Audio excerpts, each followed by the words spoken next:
Mais aujourd'hui, on va surtout parler de rein pour une raison bien simple. D'abord, aujourd'hui, c'est la journée mondiale du rein. La journée mondiale du rein, ça concerne le monde entier. C'est fait sous l'égide de la Société internationale de néphrologie et de la Fédération internationale des fondations du rein. Ça fait, je sais pas, plus de 10 ans que ça a lieu. C'est toujours au milieu du mois de mars. Et chaque fois, il y a un thème différent.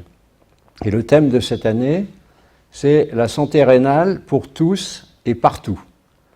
Alors, c'est un thème mondial. Ça veut dire que, bien sûr, dans la préoccupation au niveau mondial des sociétés internationales de néphrologie, c'est qu'il y a beaucoup de pays où les personnes qui ont une maladie rénale n'ont pas accès aux soins, tout simplement. J'étais à un colloque hier à l'Académie de médecine où un collègue marocain nous a donné les éléments sur l'Afrique. 70% des personnes qui ont une maladie rénale en Afrique n'ont pas accès à des soins rénaux. Voilà. Donc ça vous donne une petite idée. Et je veux dire, nous, quand on regarde notre environnement de santé, on peut dire qu'on bénéficie quand même d'une situation favorable. On a un système de santé public, on a une couverture sociale, on a la possibilité, tous les patients qui ont besoin de soins rénaux ont la possibilité d'accéder à des soins par l'intermédiaire de leur médecin traitant, d'accéder à des équipes hospitalières ou spécialisées.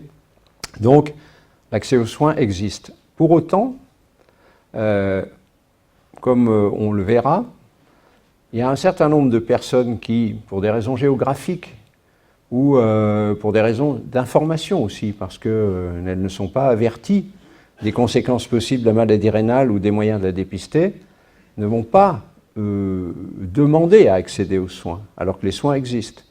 Et vont parfois voir leur maladie rénale évoluer de façon très silencieuse et s'accompagner de complications, alors que ces complications auraient pu être évitées. Donc la santé rénale partout et pour tous, ça veut dire, même dans notre beau pays, faire passer de l'information sur la maladie rénale, sur les facteurs de risque de maladie rénale. C'est l'exposé qui sera fait par le Dr Kopp après le mien. C'est faire connaître les ressources de soins qui existent en termes de prise en charge de maladie rénale.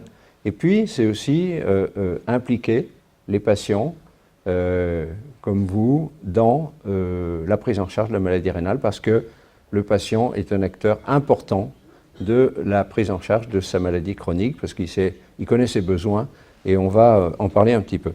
Et alors, pour parler des patients, il existe en France une association très large, nationale, qui s'appelle France Rein, qui regroupe les patients qui ont une maladie rénale chronique et qui organise chaque année, en même temps que la Journée mondiale du rein, qui organise la Semaine du rein. Et cette Semaine du rein, c'est un événement qui prend chaque année de plus en plus d'importance, puisque des opérations d'information et de dépistage sont organisées dans un nombre croissant de structures de santé, des hôpitaux. Par exemple, le Dr Kopp qui vient d'arriver était une partie de la journée au rez-de-chaussée du pavillon de néphrologie de l'hôpital Lyon-Sud pour expliquer aux patients ce que c'était la maladie rénale, le dépistage de la maladie rénale, et les infirmières de l'équipe pratiquaient des dépistages avec des choses très simples comme la recherche d'albuminurie à la bandelette, la mesure de la tension artérielle, des choses extrêmement simples. Donc ces opérations sont conduites aussi avec la participation de plein d'établissements, les laboratoires d'analyse médicale y participent aussi pour partie. Certains peuvent même faire des dosages sanguins gratuits pour dépister l'insuffisance rénale. Donc il y a un mouvement qui est coordonné par cette association qui s'appelle France Rein, avec des patients qui sont très bien organisés, très volontaires, qui font chaque année un énorme effort pour organiser organiser le dépistage, faire connaître la maladie rénale, faire connaître les moyens de la traiter